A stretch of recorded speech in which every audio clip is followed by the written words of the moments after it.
All right, hey folks, I'm behind schedule, but we're going to do some artwork this morning, so glad to be here. Glad you are too. Thanks a lot. Give me a hot second here. I'm going to check my signal, make sure I'm live. I'm going to do a quick splash of social media. I'll walk through an intro while I do that. It'll take less than a minute. So if you're new to or if you're used to the channel, go ahead and bounce ahead 60 seconds. I'll catch you after the bump. But otherwise, for folks that are new to the channel, my name is Phil Kearney. What is up? I create role-playing games. I illustrate them. I publish them online. And I've been running games in D&D since 1987. I've been an Eberron enthusiast since 2004. I've been a freelance illustrator since 1999. And I've been creating content on DMsGuild since 2018, but I've never actually published an adventure. I've participated in a number of them, but I haven't actually created my own. And being that I love Eberron so much, it feels like that should be the setting that I make my first adventure. So I am. It's called Crystals of Mabar. You can see the book cover right here. This is going to be on the DMsGuild when we get done. But that's what we do here. I make the thing, we play test it, and if it works well, then we go through the writing process, hand it off to an editor, they pass it back to us, we do the page layouts, and then all the illustrations for the pages and all the art assets that are needed to make the thing go burr. So, yeah, like, subscribe, hit the bell icon for notifications when we're live in the future. The entire playlist is here, all 414 episodes. Enjoy. Here's my Discord community, and here's a slew of books that I've already created on DMsGuild. They are free to view and appreciated if purchased. So check them out. If they add joy to your campaign, add them to the mix. Ask me anything, anytime, Discord or here in chat. Love to talk about this stuff. I make it because I use it. And I run campaigns from level 1 to 20 in about 250 hours. I'm on my 5th campaign right now for Dungeons & Dragons 5th edition, but like I said, I've been running games since 1987. Back in the Back Me Redbox and 1st edition Player's Handbook were the two books that I got for my birthday back in 1987, and I've never looked back. So we're going to peel these things aside here. We're working on the back row, the midline here right now. Once we have all of these dudes resolved, then we'll start working on lighting effects to make sure everything corresponds with each other properly. And I was right. This guy's head is way too big. I need to fix your face. Fix your face. Fix your face. This one? No, this one. No, maybe this one. No, no, yes. There we go. Your head is too big, dude.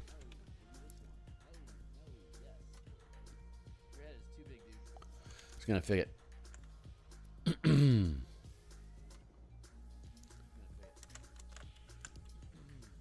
Hey, Ed. Fix it. There you go, my boyo. Fix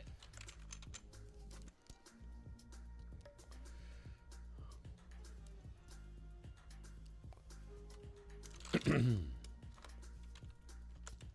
That feels a little bit better. Yeah, it looks better too. I done did do it with my spear.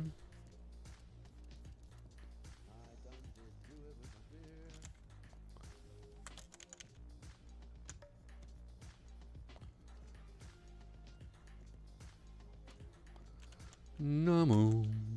All right, there it goes like that. Good. Stitch you up. Still a bit big, but is a lot better.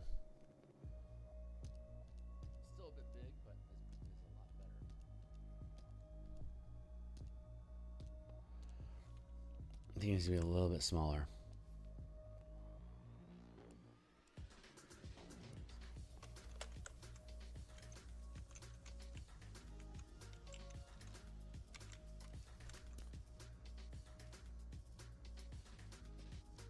Better, but not perfect. God, all these heads are just so big. A big fat head.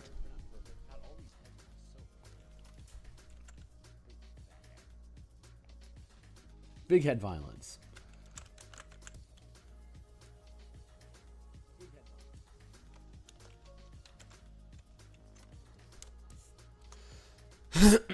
Better.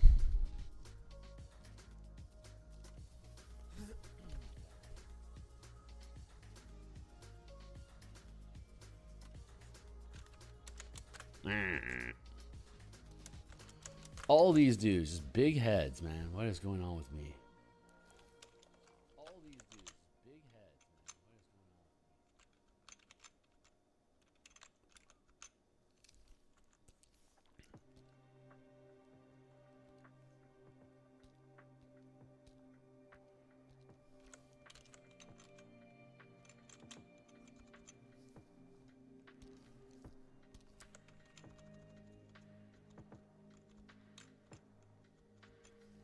There, that feels like it fits in a little bit better. Let's add in the rest of the, yeah, that actually does fit a lot better.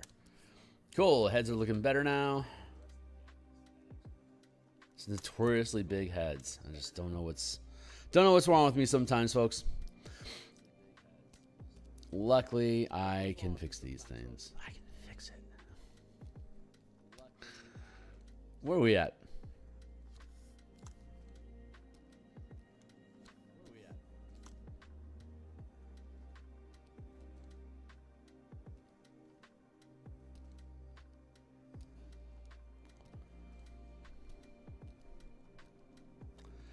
All right, let's get back into this guy. Clearly, this is where we were at. It's not completed. The arms don't need to be completed, but the lower area does, because that's still visible. So, like, if we add all this back in, no, not that. This. See, we can't see his arms, so we don't need to worry about his arms, but we can see his legs and his lower areas. So we do want to resolve that.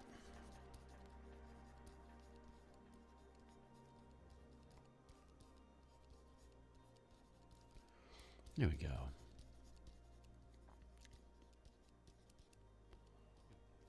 Hold on.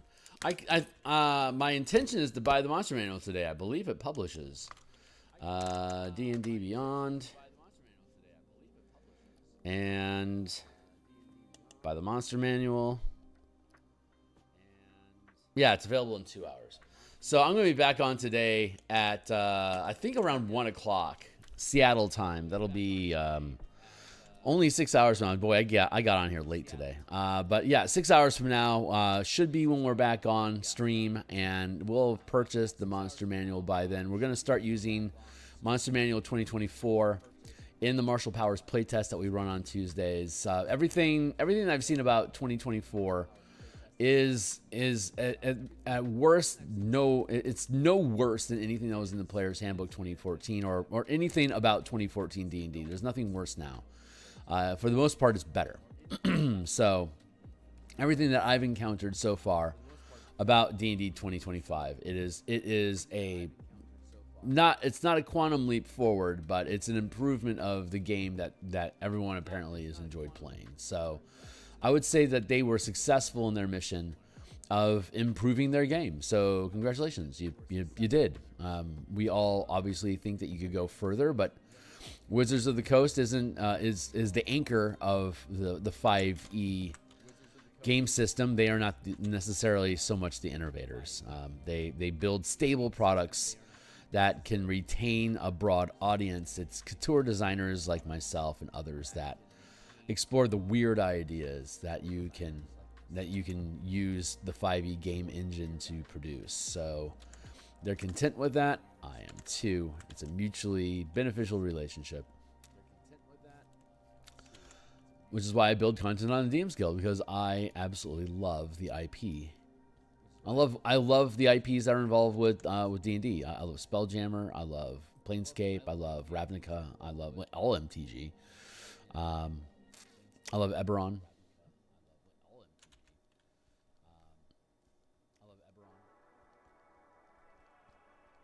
I love what the Bastion system is, but I don't love how they did it. So obviously we're rebuilding that, which is what we did last night. I'm here 10 times per week, Monday through Friday in the mornings. I do artwork like this for whatever the next book is that I'm going to publish. And in this instance, it's going to be Crystals of Mabar. And then from there, we stream on Mondays and Thursday nights. We streamed last night, the Bastion system. updating, revising, and embellishing on the facilities and the orders that can be issued to them. We're standardizing the structure, basically to make it understandable why a bastion, like why a facility can do what it does. We needed to establish we needed to codify what a bastion could do at different levels. So that's what we've been working on. And converting the whole system into ability checks and skill challenges to gamify having a bastion, as opposed to making it just a social interaction of just telling your DM what you're going to do and doing it. That's not very fun, in my opinion. Having something significant like a base of operations and the ability to command NPCs as minions or as hirelings, I think that warrants a deeper level of game mechanics than just telling your DM what they do. So that's what we've been building. It's coming along really nicely, and if you want to check that out, it was on last night. Normally I would stream similar on Thursday nights, but this Thursday is I'm gonna play online with Mr. Welsh, How to RPG, Fred Wheeler, Wally DM.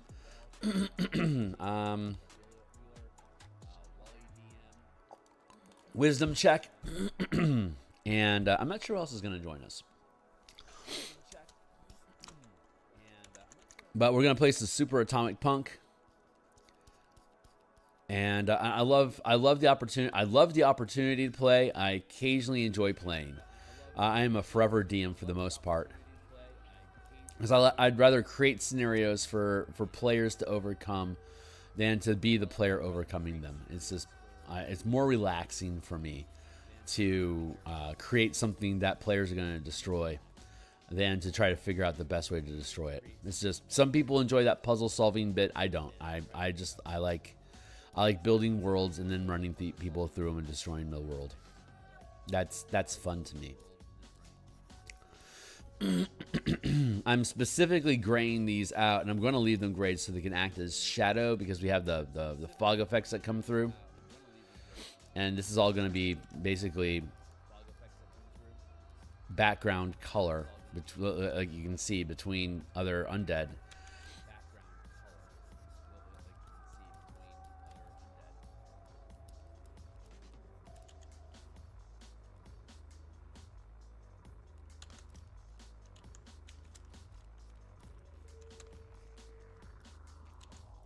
And then I stream. I have a lunch stream on Tuesdays and Fridays, including today. We'll be peeling open the monster manual to see how it's relevant to the creatures that we've used and might use in the Rebel Belt playtest that we're running. And then sometimes we stream on Wednesdays. Sometimes we stream on Mondays. Yesterday was obviously we did a lot of streaming yesterday. I love holidays. I love having a holiday. It allows me to act like I'm a full-time game studio, I guess. I don't know, whatever words. It's fun to do this stuff without having to worry about what time is it. Usually I have to worry about what time is it because I have to get to my day job. And I love when I don't. Speaking of which, it's almost 7, so we're doing okay. All right, this guy's probably good enough. Let's get this bone stuff worked into the skeleton a little bit better.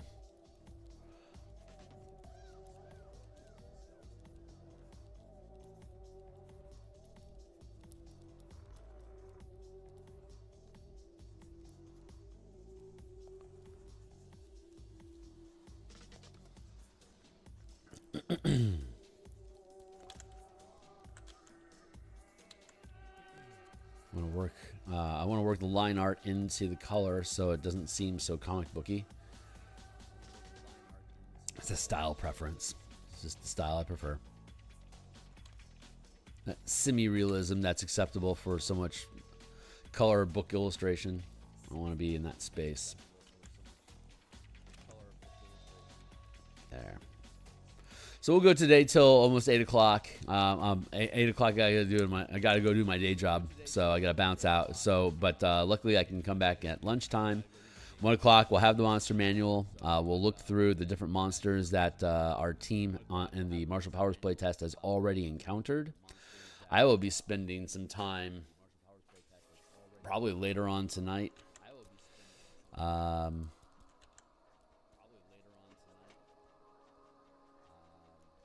looking at monsters that the team hasn't encountered yet, but soon will, to make sure I've got those on pace. And then I'm going to want to add the martial power system to template over the monsters. So one of the things, so what we'll be doing today is looking at the monster manual and then looking at the powers that monsters can use with the martial power system to see how our power system can add to or embellish the monsters that the characters are encountering. So I want to lean more into it. I've been a little delicate with using martial powers on monsters, and I think I can afford to open up a bit because the team is I've gotten a couple characters close to dead a couple times, which is okay. It's not a lethal dungeon. It's but I should be pushing harder. So I'm going to probably start adding in more strike effects. I definitely want to get more movement out of them, so I need more tactical stuff going on, and I just haven't. So that's my bad. I did a little bit with the orcs, but the undead and the beasts that the team has been fighting for the most part haven't been real heavy into martial powers. Beasts generally aren't. Undead could be, but they're not intelligent. So for the most part, I've just been giving them either dire impact to increase the damage that they deal, or like life steal. If the undead is appropriate to have life stealing, then that's what they've been using, which gives them basically extra temporary hit points every time they hit.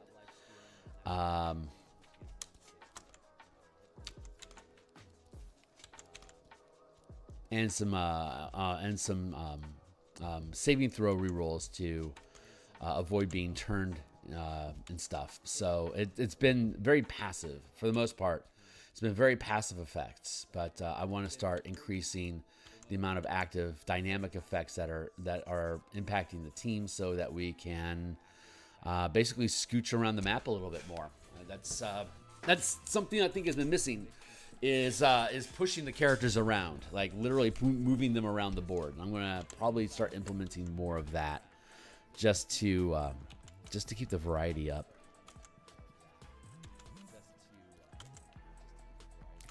And there was a specific request to have more intelligent enemies, which is an important aspect of Mega Dungeons, is to make sure that there are factions that the team can interact with. You don't have to have them every session. They had a faction. They had a green skin faction they were interacting with in the first 2 sessions, and then for the last, I want to say 3 or 4 sessions, they've been messing around with undead, beasts, and constructs.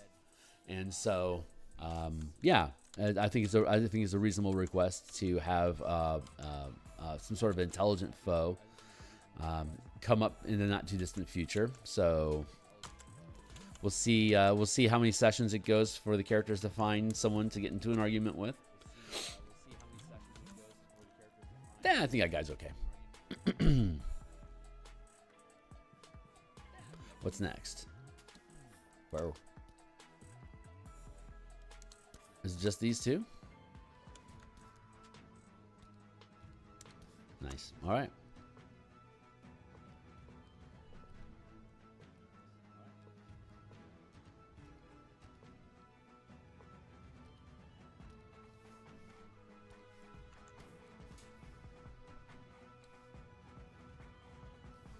Really?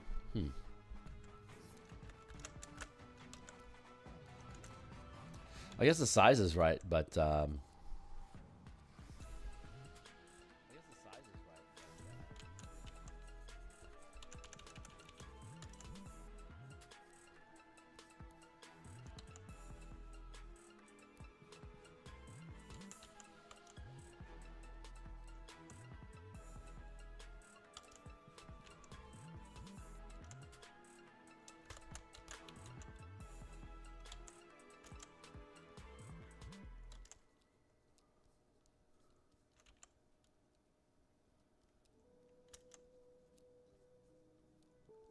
Man, these are getting really small.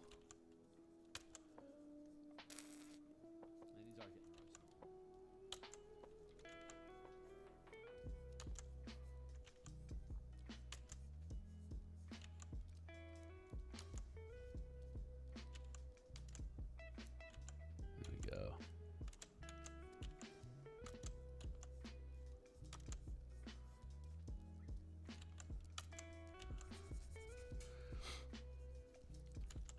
Get rid of those Mugler shoulder pads. There we go.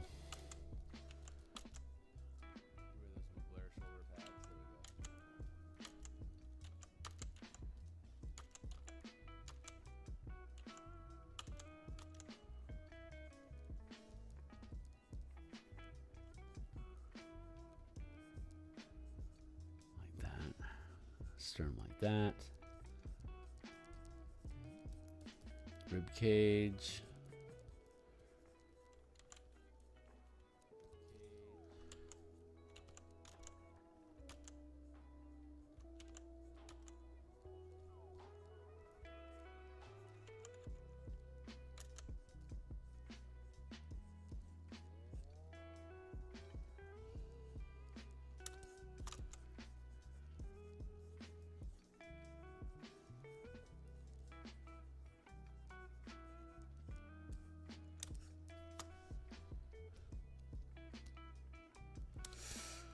Well, I mean, okay, sure. There is that.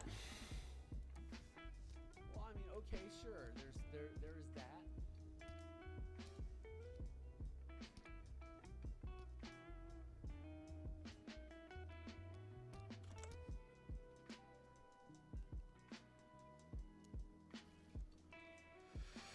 Okay, we'll play it like we'll play it where it lays.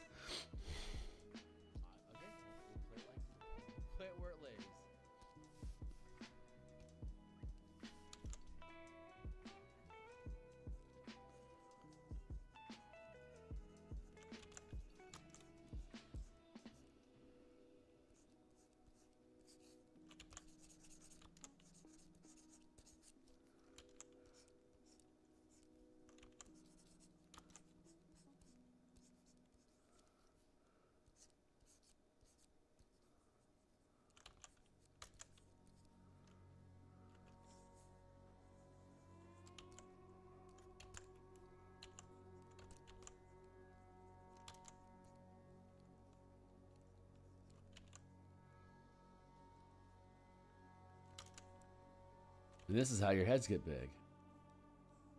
Let's actually make it small. There we go. That's pretty good. Most of this doesn't matter because it's blocked by the front line. But we know it's there, so let's give it some love regardless. Make it right.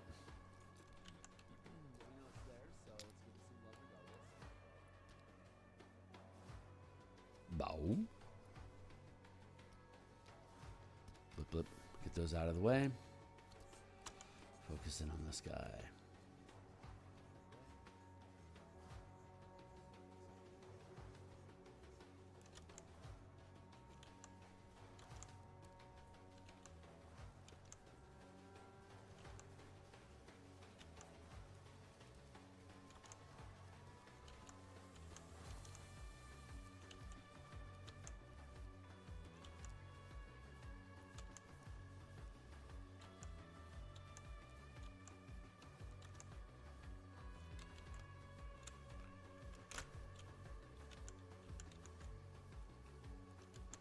I'm sensing a disturbance in the forest.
that's fine. And then we can go to here, get that bone here like that, and then work that into here like that. That's good. Rib cage is generally where that bone is supposed to end, so we'll put in a knob there. Expand that out like this. That feels pretty good. And then we go over here. We do the same, so we get our knob. And we drop it down. It's about here, and then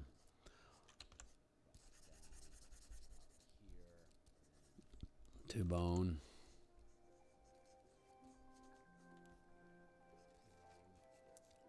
Some shoulder blades in here like that.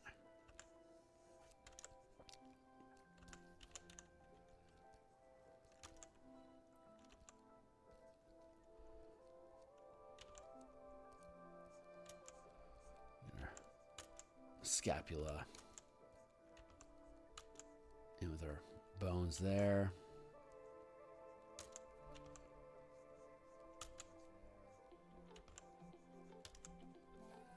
Curve that there. Get this sternum in place here.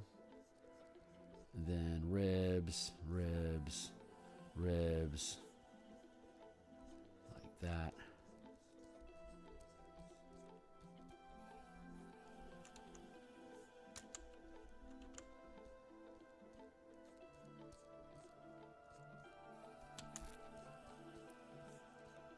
Case drops in like that.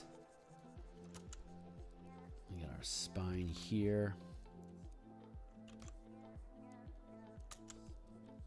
This is generally where the organs get dropped in. Drawing rotten organs is a lot easier than drawing accurate spinal columns and the inner bone structure of a rib cage, which is why I'm generally putting goopy organs dropping down from their body cavity. So that's the idea there. Zombie-ish skeleton thingies that are easier to illustrate than actual skeletons. You can call me a cheater if you want. I will also use terrain to block feet if I think I can get away with it, because I'm an artist and I'm going to try to get away with what I can get away with.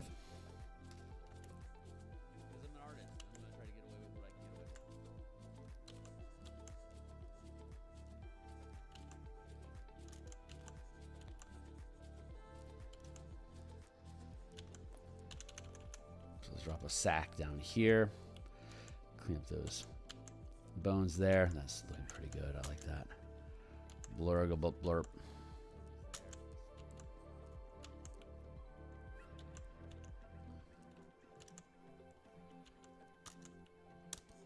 I got another 2 pages done yesterday for the layout. So we're down to like 13 pages. Yeah, something like 13 pages left to lay out. Well, we have also like maybe 10 pages of monsters. So it's actually like in actuality it's 23. But I'm only just now getting the monster manual today. So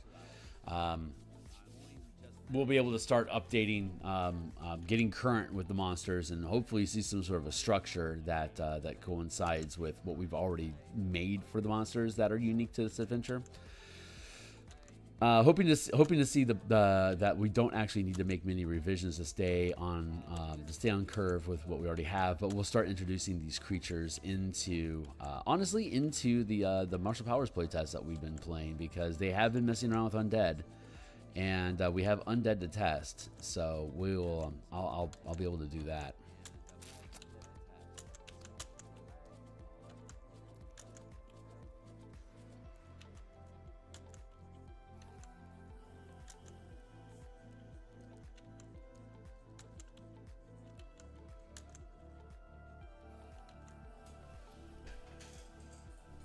Goopy organs, looking good. How are we looking compared to where the rest of the structure is at? Yeah, lining up really nicely there, buddy. Good job.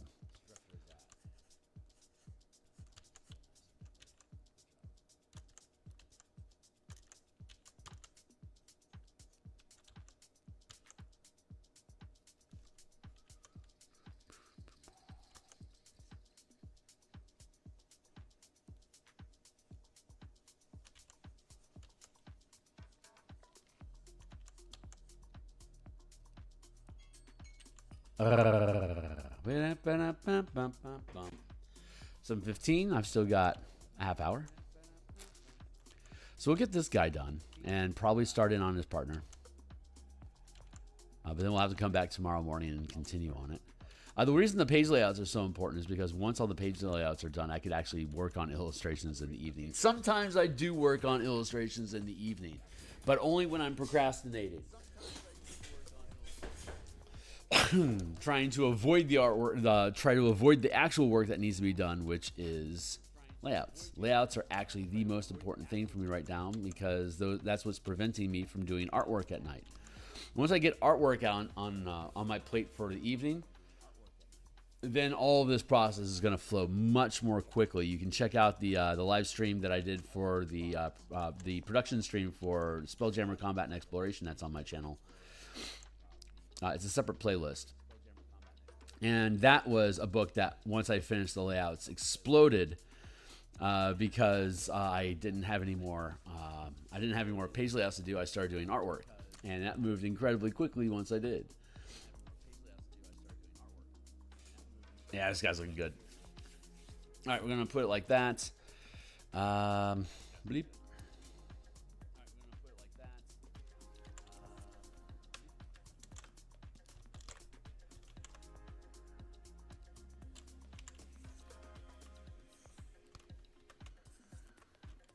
Bloop.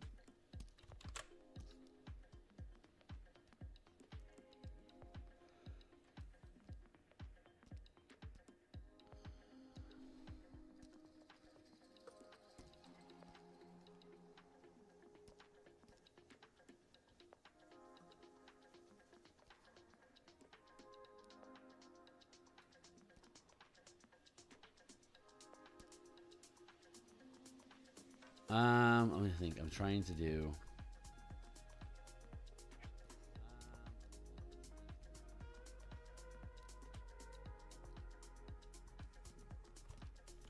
Like that.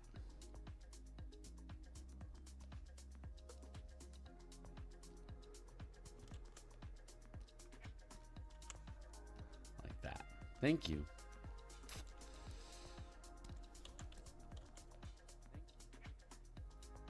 Hey, there you go, buddy. Good looking. Looking good.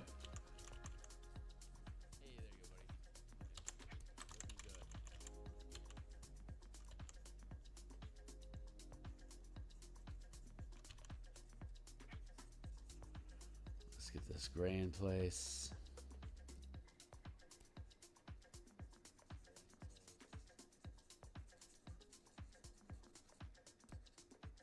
I tell you what, man, something feels off this morning.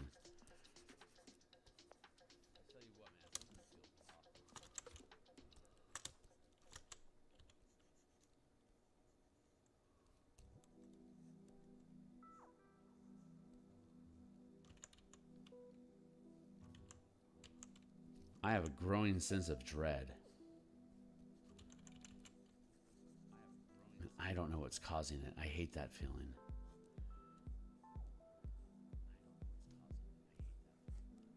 Makes me paranoid. Like, what the hell is what is going on off stage that I do not know about? You know, it's like that and that. It's technically okay. The head's too big again, obviously.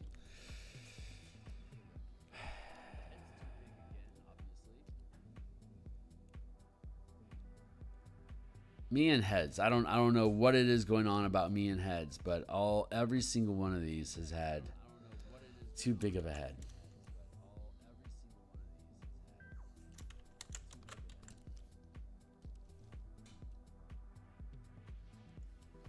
There. That looks a lot healthier. A lot healthier.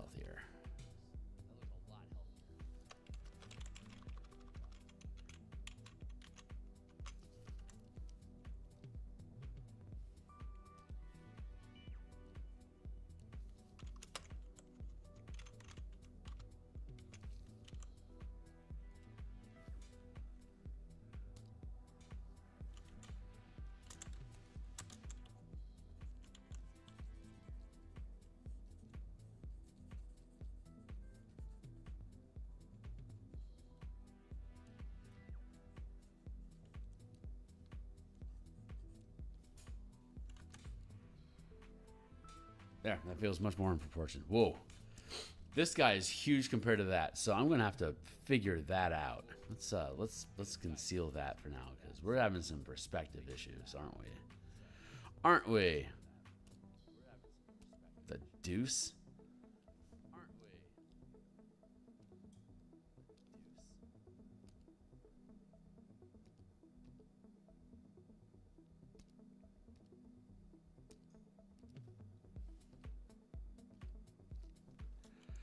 Yes, we are.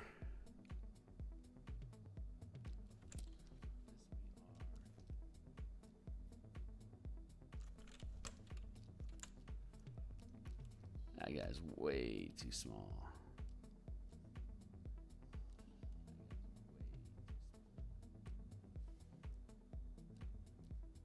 Even that's questionable.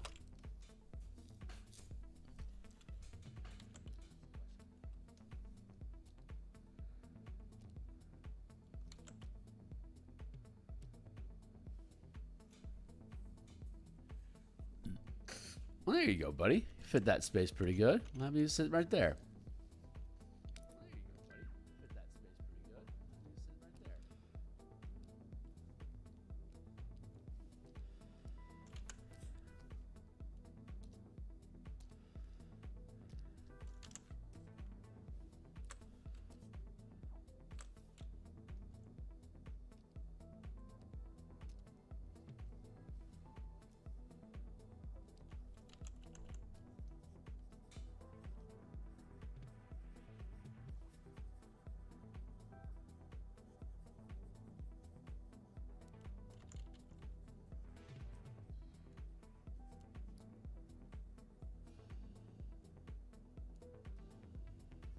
Some guts hanging down. I'm going to drop the opacity on this a bit to make it a little bit more legible.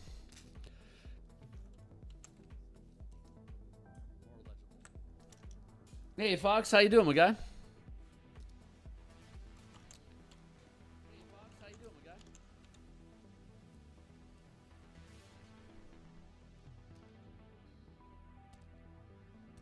Very good. Very good, very good, very good. Very, very, very, very good.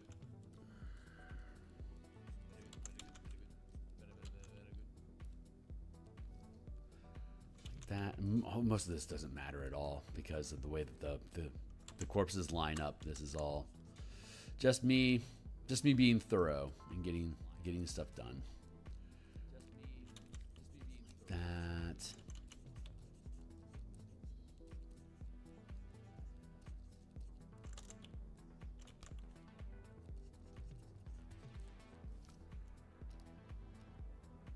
Living life, feeling good.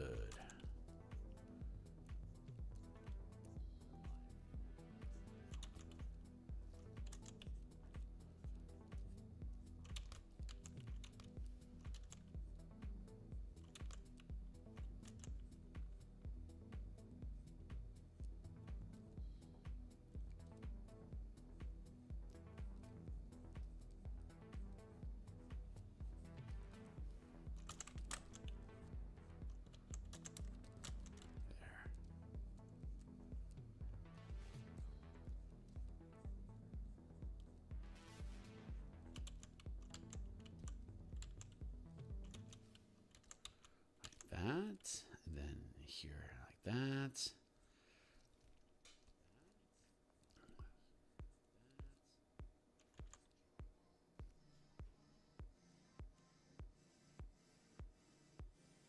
So there's a risk having entrails hanging off of the bottom of somebody that it could be misconstrued. But in this case, I don't even think it really matters. But we know it's there.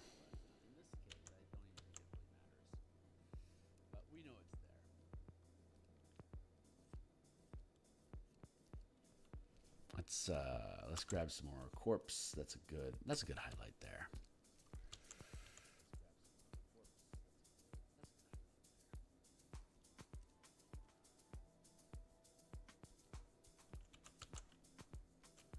Like that. And a little bit back like that. So, I was going to say you may want to identify the left droop. Yep, absolutely. I think if I have some guts in the foreground, in front of it that pushes that pushes that droop back a bit. It's all about layering. It's actually really important. Yeah, the 12-year-olds on the internet could rage with some ideas like that, but it doesn't really matter because it's gonna get hidden. But we know, you and I, we know.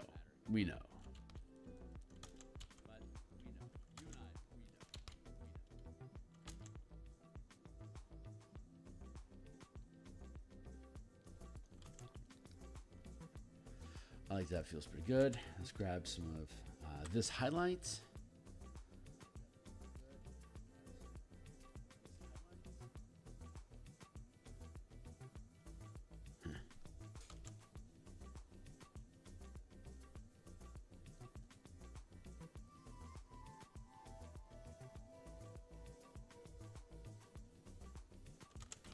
I spy with my eye something that is text. Sup?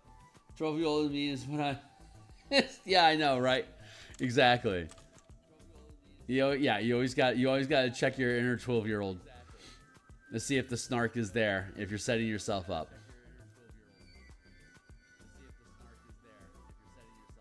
Absolutely critical. I don't have to worry about the extremities. Yeah, we're gonna be fine. The perspective is good.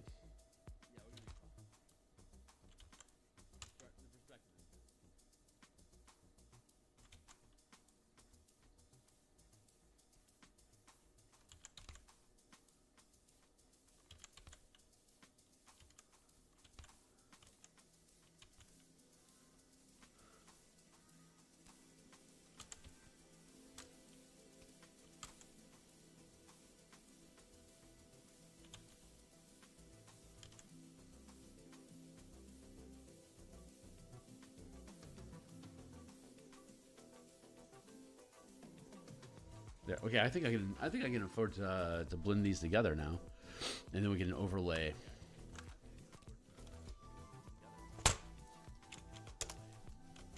There we go. March down. Eraser test.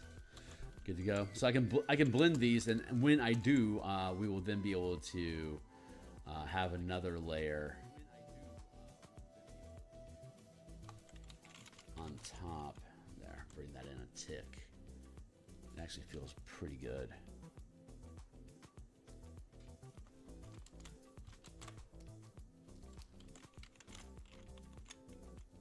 There. I actually like this one quite a bit.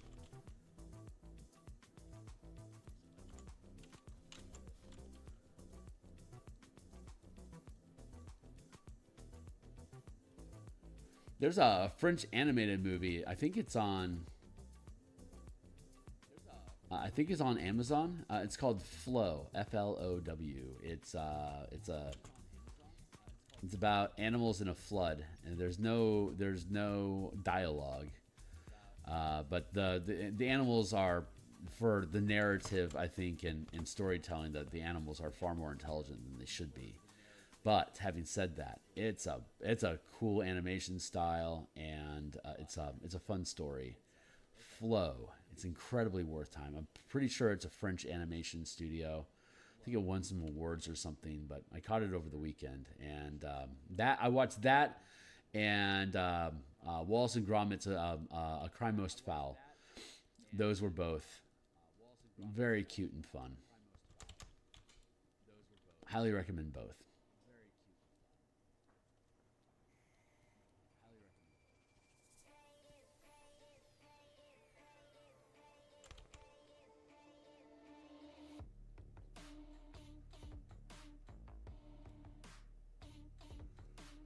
Doing some corpse cleanup.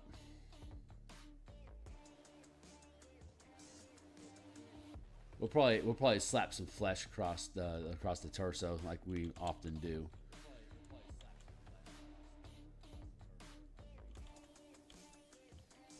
How we looking?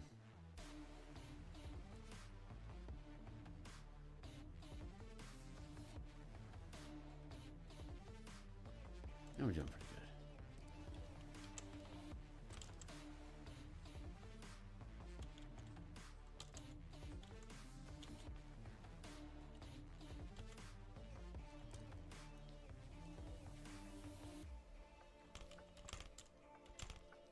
Let's go with free transform.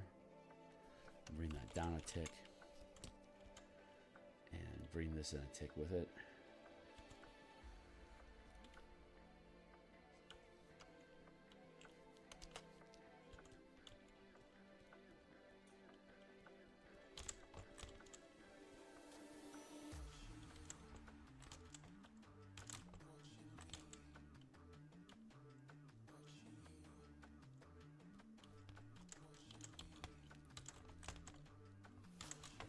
Nope. Yeah.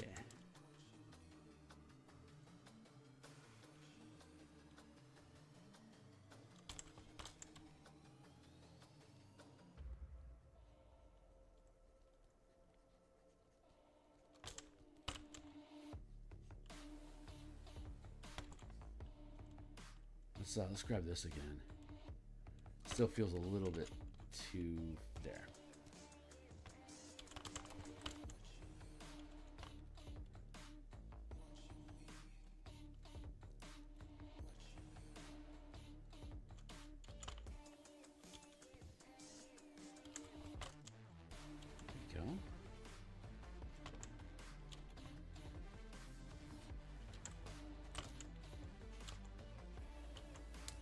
And how are we doing on time? 7:30? We're still doing okay.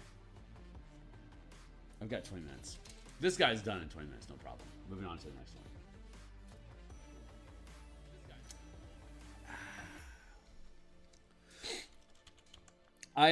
If you can tell, if you can tell my mood, I didn't get as much sleep last night as I would like to have, because I'm a lot more introspective, quiet, and focused on the art more than conversation. So that is a good indication that Phil did not get enough sleep last night, and that is true. I would very much have liked to have gotten more sleep. However, I did get another 2 pages of layout done, so it was time well lost. Hey, Lord Sneaker, skeleton spotted. What's going on, my guy?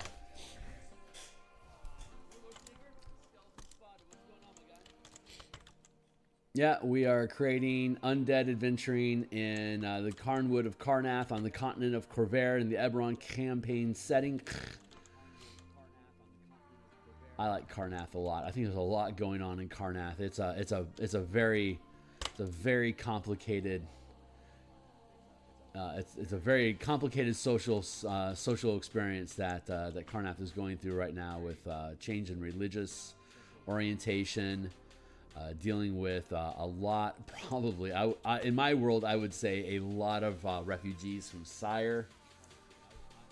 The Talenta Plains is basically being flooded by dinosaur-riding halflings that haven't gotten a level of resistance that they should have over the past X hundred years. So now that the military in Karrnath is basically decommissioning a lot of soldiers, there is plenty of Wild West sort of opportunities in the heartlands of Karrnath. I think I like that space. I like the idea of frontiersmen fighting halfling riders, halfling dinosaur riders. Excuse me. Let's use the full language. So I think there's a lot of fun there. So this is dealing with the with frontier, like little refugee villages that are cropping up along the Carnwood, which is known to be haunted, but real estate is not real. There's basically a land race going on with people that are being decommissioned from the military, not having a home basically to go back to. So yeah, if there's a plot of land that you can stake and you are willing to raise crops, we'll recognize that that's your space. So there is a mad dash among decommissioned soldiers and refugees to make space for themselves and wherever they can make a village. And this adventure is taking place in the Carnwood, where people have done so and are now realizing that the Carnwood's reported to be is rumored to be haunted for a reason. And so there's a cry for help, and Fort Bastion's like, we told you there's undead there. It's a dangerous place, but okay, we'll come and check it out.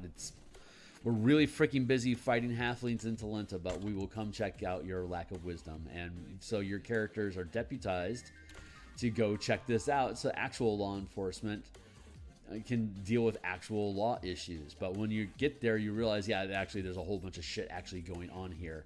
But with the badges, your characters have the legal authority to do what they think is appropriate to protect the most people. And then, so at the end of the adventure, they get to report back to Fort Bastion. It's like, hey, here's what we found, here's what we did. And if the characters do well, they get rewards. But they also have the opportunity to remain deputized and actually become a sheriff for the region that they save. And there's a fortress that they can use to build dominion with, so that they can like establish a base of operations there to operate from. And there's also a group of mercenaries that are basically decommissioned military police that basically got lied to taking on this contract to work with these necromancers that were supposedly contracted by Karnath to investigate this region that is, it's showing manifest zone qualities to Mabar. So we need to stamp that down. Well, the necromancers use that as a ploy to get to this location with military support to actually create and strengthen a manifest zone to Mabar to create undead and summon demons and all sorts of great blood of bull shit to do a power grab while there's still civil unrest.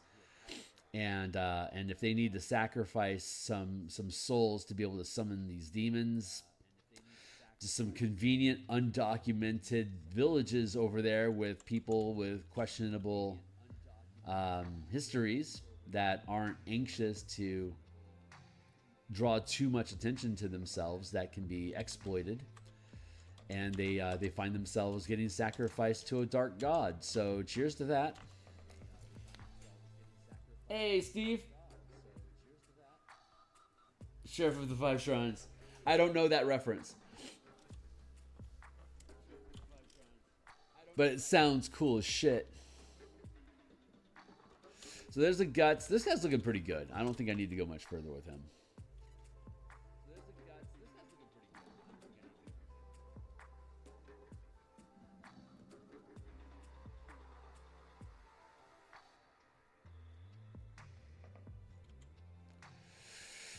What you doing there, Peghead?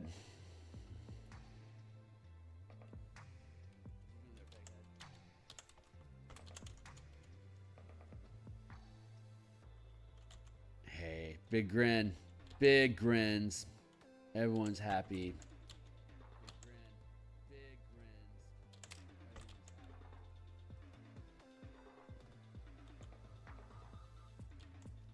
Not a lot of afterlife advocacy going on here.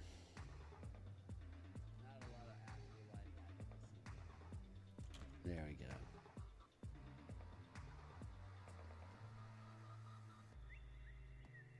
So I suspect the monster menagerie section. We can actually start updating the monsters now that the new monster manual is it's out in like an hour and a half. We're going to grab it today and start looking through it. We're going to look at the monsters that are relevant to this adventure, as well as to the martial powers playtest that we run on my Discord channel.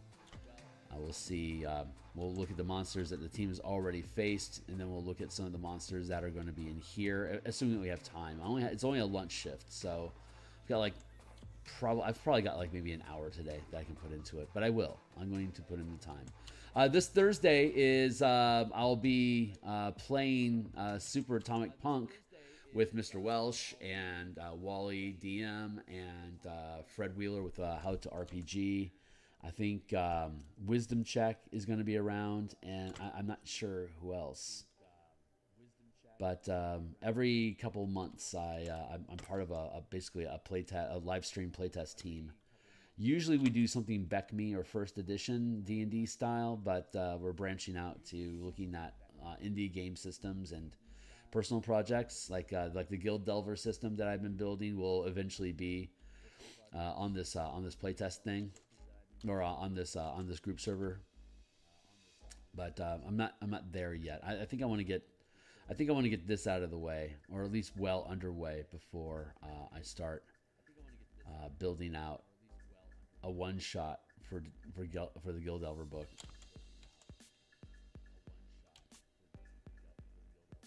But we'll see. We'll see what the timing on that is. Let's get that feels a little bit better. Hey, you're looking pretty good there, buddy. I like that one. This one's turned out pretty good. I like it.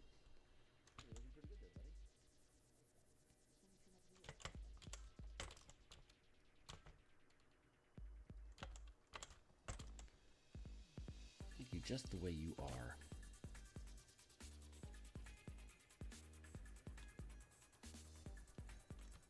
But yeah, I was up pretty late doing page layouts, later than I wanted to be. But I got a couple of them done. So like I said, if I can at least get one page done, I should be done with all of the page layouts by maybe the first week of March or so, and then all my off-screen time becomes artwork time, and I don't have to worry about. Or I gotta futz around in my seat again. I'm already fidgety. But yeah, once page layouts are done, the only thing I need to do in the evening is just more art. So like I'd be able to, if I was already done with the page layouts, and I'm not scolding myself for not being, because the 16:9 format, like it is a difficult format to work with, but I'm figuring it out. And so once we get all those are done, then we can start doing all the artwork and like placing maps and working on the filigree and all the end bits, everything, like the entire all time frames start to collapse once layouts are done. Because I have to think through layouts. I think probably more than actually designing something. Because I have to suss over the words, what the words say, where they're placed, and how much space they take up when I say it. Boy, there's a lot to it. I can't imagine, honestly, at this point, I can't imagine doing page layouts without also doing the artwork. It's just like there's too many variables, man. It's like, how can I make sure all this stuff sits in properly if I'm not doing the layouts and the artwork? So I'm thankful that I'm capable of doing both the artwork and the layouts for these books, because it's just yeah. It feels so wrong to walk away from. I like that ribcage. This is turning out pretty good.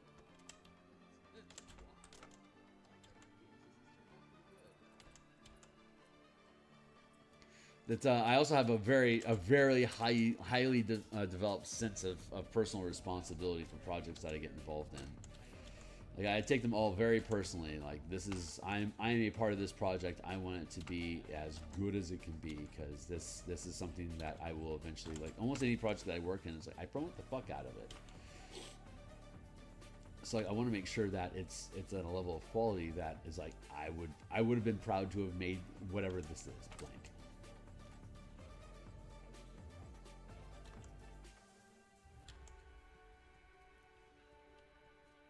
Of course, there's a stack of books that I'm referring to listed down below. They're all free preview. It's difficult enough to get people to look at third-party content, much less actually use it. So I make it all free to view in the previews. But you know, if somebody actually makes a purchase, they get a bunch of art assets and tokens and maps and shit like that. Typically, depending on what it is that you grab. There we go. Hey, what's up? You're asking about music. I can hear it today. Oh, great. Yeah, I changed. I figured out to change the balance. Is it overwhelming or is it enjoyable? It should be a decent volume, because it isn't. I don't feel like it's getting in the way of me talking, so it probably doesn't get in the way of you guys hearing it. But if it's too loud, I can adjust it. But very good. That way, when I have fits of silence, it kind of fills in that blank space.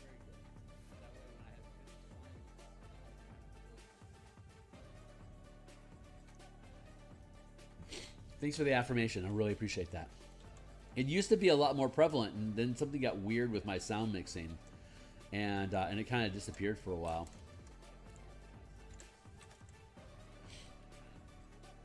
I actually like it a lot. Thank you. Let's look at my sound volume is at 37% max volume, and my mixer is it was my system sound was about 50%, and it's the system sound I think is where the audio is coming through. No, sorry. System sound I think is my microphone. It was this that was down low, around 50%. Anyway, whatever. It's everything's as long as everything stays square with each other. That should be okay.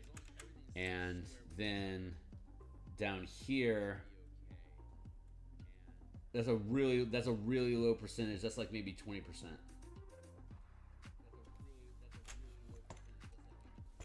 I use epidemic music.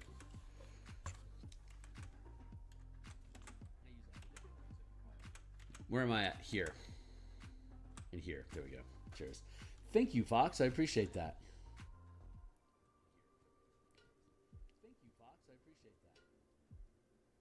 Yeah, we can be like that.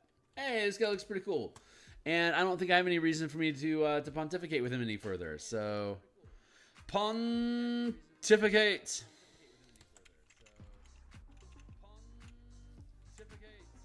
Bring that down a nudge.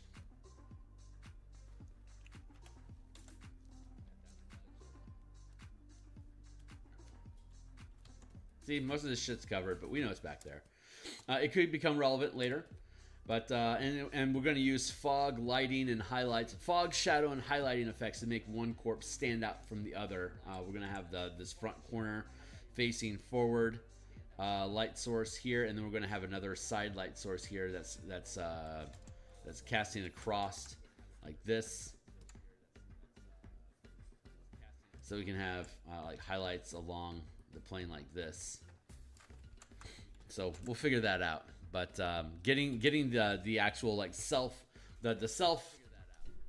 the form lighting without cast shadow or projected light onto them is good to be able to build them this way, and then we can like gray out and fade with atmospheric perspective to make the second and third line fade out more. But this is the dude that we're working on now. So let's have him come forward a smidge.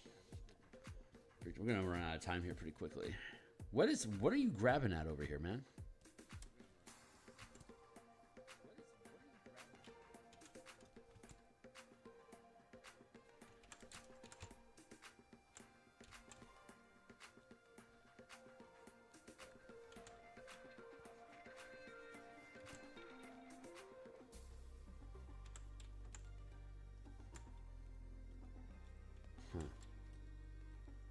How about now? Free transform?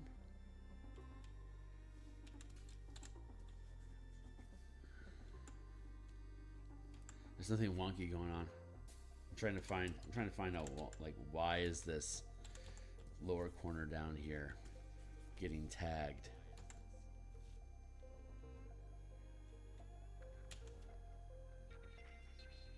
Obviously, I can't identify the problem from within the problem, so let's extract some shit and.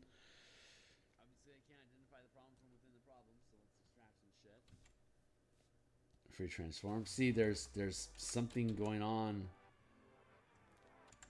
over here. I don't know about.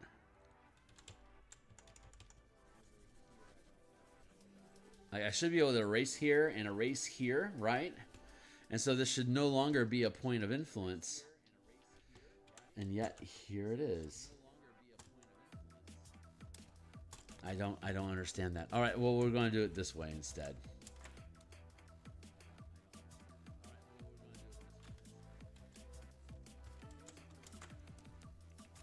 Destroy that, and now let's try it this way.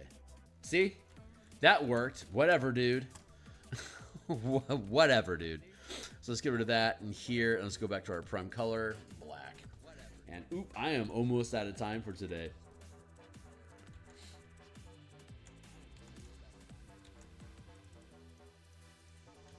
But this guy is super minimal, so let's see what I can do to at least get the skeleton done here in the next few minutes. Speed run.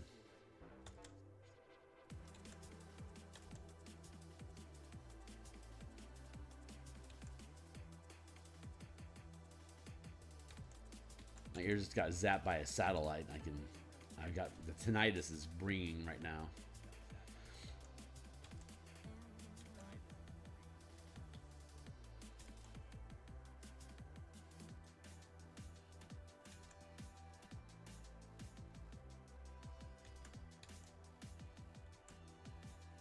Just grab that. I like that posture.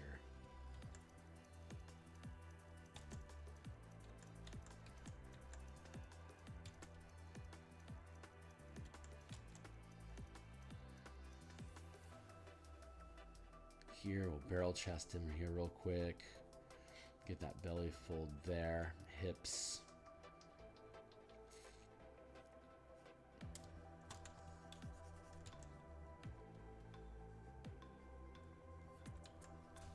I bet most of this is like completely irrelevant. Ooh, are you in a pocket of... Nope. Completely irrelevant. Fair enough. But we'll just keep doing it. This is what we're doing.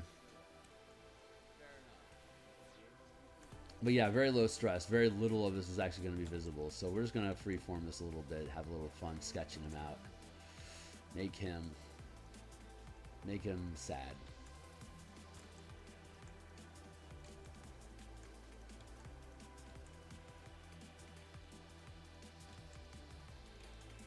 We got our limb here. That's my timer.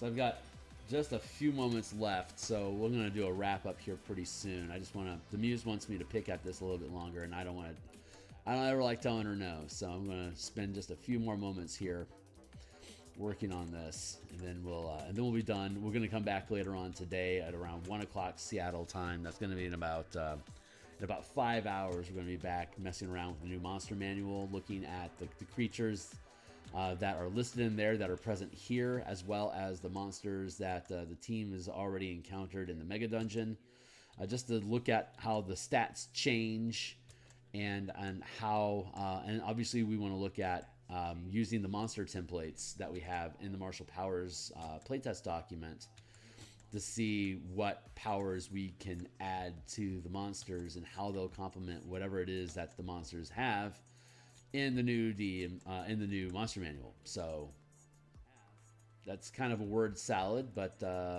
cheers. Oh, this guy's head's too big again. The biggage in the headed. Better grab this and bring that down here. Here. Ooh, text. What's up? Right on, Fox. I'll see you on the other side, guy. Yeah, I'm just wrapping up here and then I'm gonna bounce.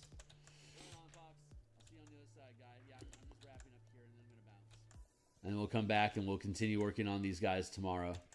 Hopefully I'll get a little bit more sleep today. I can jump on a little bit faster and get a few of these done instead of just like 1 or 2. Right now we're doing like 1 or 2 per shift, and that's a little bit slow. We'll get there.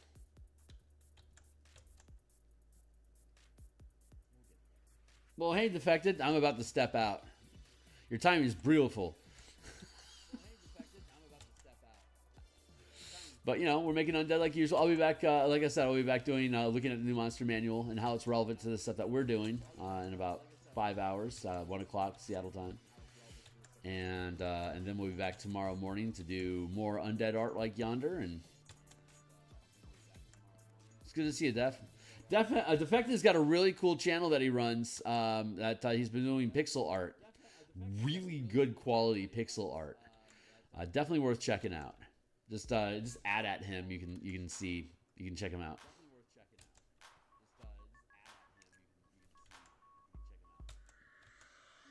And this could be extended more. He's looking a little squat. There. But yeah, this proportion is tiny, so it's not like I need a lot of detail.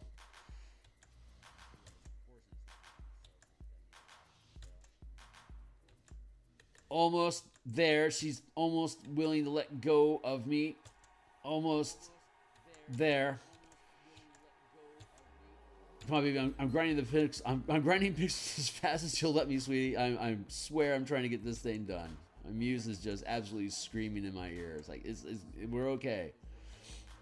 going to be okay.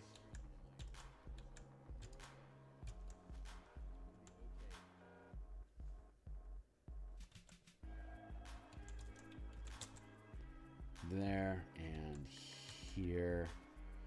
Get that tilt going. Free transform. Give it a tilt. Here.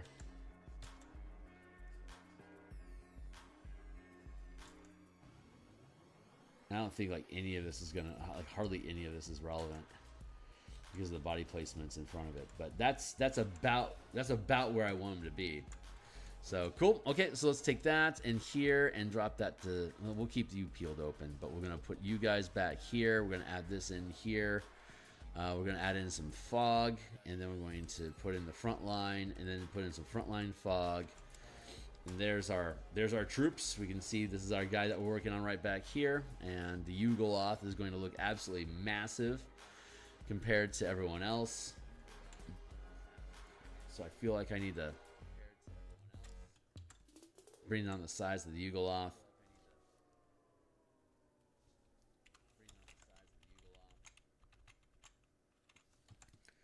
There we go. Oh, cool. I have a little bit of space for like some atmospheric stuff going on back here now. It won't interrupt where the Yugoloth. And that actually feels pretty decent portioning. So I think this is gonna work out. Yeah, I'm pretty happy. All right, that's it. I'm gonna kick out of here, guys, while I can. Yeah, it's 57. It's time to bounce. Right on, my guys. Thanks a lot, folks, for being here. Like, subscribe, check out my books down below. Join my Discord if you like. I'm here 10 times per week, so swing in, hang out. See you later. Bye.